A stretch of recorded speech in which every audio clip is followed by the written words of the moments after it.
سەرەتایی مەراسیمەکەشمان بە چەند ساتێک وەستان بۆ گیانی پاکی شەهیدان هیوا هەڵشەی دەستپێکەکەن.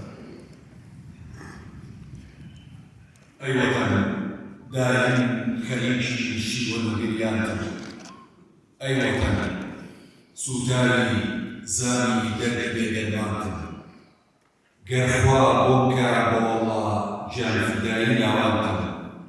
ئەی ژەنەمەی هیوای یاسایی خۆشەویستی ئەنەخۆشی لە ساڵی 1962 لە شاری تەواو لە ناوچەی بەدنیاڵی ناوە وەک هەر مناڵەشی یاسایی سەردەمی خۆی دەبنی منداڵەتی پەڕاندوو وەڵامەکانی سەرەتایی تا ئامادەی بە سەرکەوتووی لە شاری هەولێری خۆشەویست تەواو کردووە و تەواوکردنی خوێندن لە چەکدە زانکۆی بەسڕە و ساڵی 1985 بەڕوانامەی بەکارهێنانی لە ئادای ئینگلیزی بەرزبوو.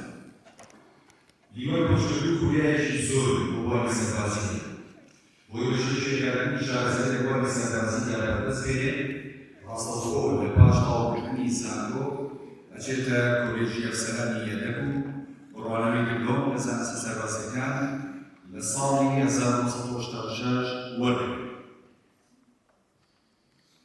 هیوا خۆشەویست لە ڕێکەوتی ملۆی یازاری ساڵی 1991 پەیوەندیەکە بە هێزەکانی پێشمەرگە و دەگەڕێتەوە باوەشی خاشی نیشتیمان. پاشان بواری کارەکەی گوازراوەتەوە بۆ وەزارەتی ناوخۆ لە ساڵی 1995 تا ساڵی 1996.